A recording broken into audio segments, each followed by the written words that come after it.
கிறிஸ்துவுக்குள் அன்பான அன்பு உள்ளங்களை, இந்த நாளிலும் ஒரு புதிய வாக்குத்தத்தத்தோடு இந்த நாட்களை நான் உங்களை வாழ்த்துவதில் நான் மிக்க மகிழ்ச்சி அடைகிறேன். இந்த நாளிலும் 6ஆம் தேதி மே மாதம் 2025ஆம் ஆண்டு செவ்வாய்க்கிழமை, ஆண்டவராகிய இயேசு கிறிஸ்துவின் ஈடு இணையில்லாத நாமத்தில் உங்கள் ஒவ்வொருவரையும் வாழ்த்துவதில் நான் மிகவும் மகிழ்ச்சி அடைகிறேன்.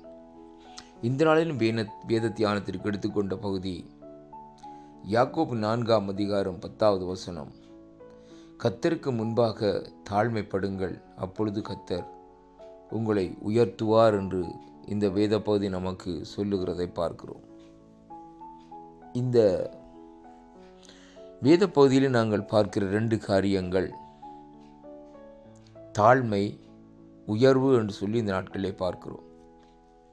ஆண்டவருக்கு முன்பாக நாங்கள் அந்த தாழ்மையை செலுத்துகிற வேளையிலே அதே ஆண்டவர் இந்த நாட்களிலே நம்மை உயர்த்துகிற தேவனாய் இருக்கிறதை இந்த வார்த்தை இந்த நாட்களிலே நமக்கு சொல்லுகிறதாய் இருக்கிறதை பார்க்கிறோம். அன்பு பிள்ளைகளே, முதலாவதாக நாங்கள் கர்த்தருக்கு முன்பாக தாழ்மைப்படுகிற ஜனங்களாக இந்த நாட்களிலே இருக்க வேண்டும். தாழ்மைதான் ஒரு மனுஷனுடைய உயர்ச்சிக்கு காரணமாக இந்த நாட்களிலே இருக்கிறது. வேதம் சொல்லுகிறது, தாழ்மை உள்ளவர்களுக்கு கர்த்தர் இந்த நாட்களிலே கிருபை அளிக்கிறார் என்று. அப்படியானால் கர்த்தர் இந்த நாட்களிலே தாழ்மை உள்ள ஒவ்வொரு மனுஷரையும் நோக்கி பார்க்கிறார். ஆண்டவருடைய தாசனாகிய மோசேயை குறித்து வேதம் சொல்லுகிறது, அவன் சாந்த குணம் உள்ளவன் என்பதை குறித்து இந்த நாட்களில் சொல்லுகிறார். பூமியிலே மோசேயை போல் சாந்த குணம் உள்ளவர் ஒருவரும் இல்லை என்று சொல்லி இந்த நாட்களில் ஆண்டவர் சொல்லுகிறதை பார்க்கிறோம். சாந்த குணம் என்றால் அது தாழ்மையை இந்த நாட்களிலே குறிக்கிறதை பார்க்கிறோம். அருமையான அன்பு பிள்ளைகளே, கர்த்தர் சொன்னதை அவருடைய தாசனாகிய மோசே செய்து முடித்தார். அருமையான அன்பு பிள்ளைகளே, பாருங்கள், ஆண்டவர் அவரோடு கூட இருந்து ஒவ்வொரு காரியத்தையும் தெளிவாக சொல்லிக்கொண்டே இந்த நாட்களிலே இருந்தார்.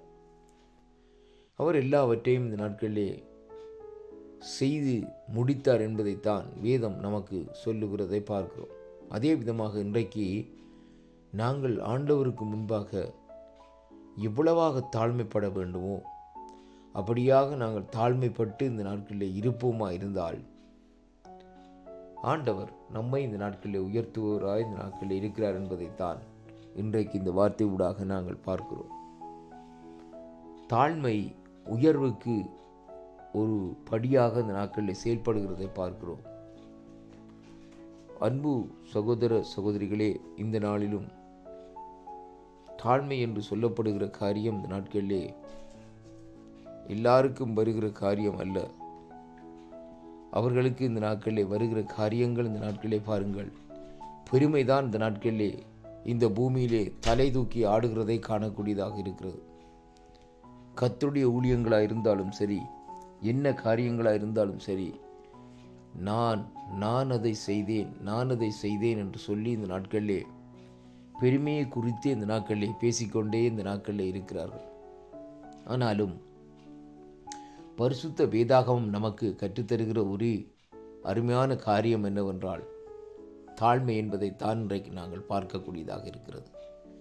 அதனாலே அன்பு பிள்ளைகளே, இன்றைக்கு தேவனுடைய பார்வையிலே, தேவனுடைய சமூகத்திலே நீங்கள் எவ்வளவாக தாழ்மைப்படுகிறீர்களோ அவ்வளவுக்காக இந்த நாட்களில் தேவன் உங்களை உயர்த்த இந்த நாட்களில் வல்லவராயிருக்கிறார். யோசேப்பினுடைய வாழ்க்கையை எடுத்து பாருங்கள். தாழ்மையாக இருந்தார். தேவனுடைய சமூகத்திலே, தேவனுடைய காரியத்திலே எல்லாவற்றையும் சகித்தார் இந்த நாட்களிலே. ஆனால் யோசேப்புடைய தலை அங்கே உயர்த்தப்பட்டது. அதே விதமாக இன்றைக்கு தாழ்மைப்படுகிற வேளையிலே தேவன் நம்முடைய தலையையும் இந்த நாட்களிலே உயர்த்துகிறவராய், நம்முடைய குடும்பத்தை உயர்த்துகிறவர்களாய் இந்த நாட்களை கர்த்தர் இருப்பார். இந்த வாக்குத்தத்தம் உங்களுடைய வாழ்க்கையிலே ஒரு ஆசீர்வாதத்தையும் ஒரு திருப்பத்தையும் இந்த நாட்களை கொண்டு வரும் என்று இந்த நாட்களை விசுவாசிக்கின்றேன். தாழ்மையாக இருந்து தேவனிடத்திலே கிருபையை நீங்கள் இந்த நாட்களிலே பெற்றுக்கொள்ளுங்கள். கர்த்தர் உங்கள் ஒவ்வொருவரையும் நிறைவாக ஆசீர்வதிப்பாராக என்று ஆண்டவரும் என் இரட்சகரும் மீட்பெருமாயிருக்கிற இயேசு கிறிஸ்துவின் நாமத்திலே வாழ்த்தி ஆசீர்வதிக்கிறேன். ஆமேன், ஆமேன்.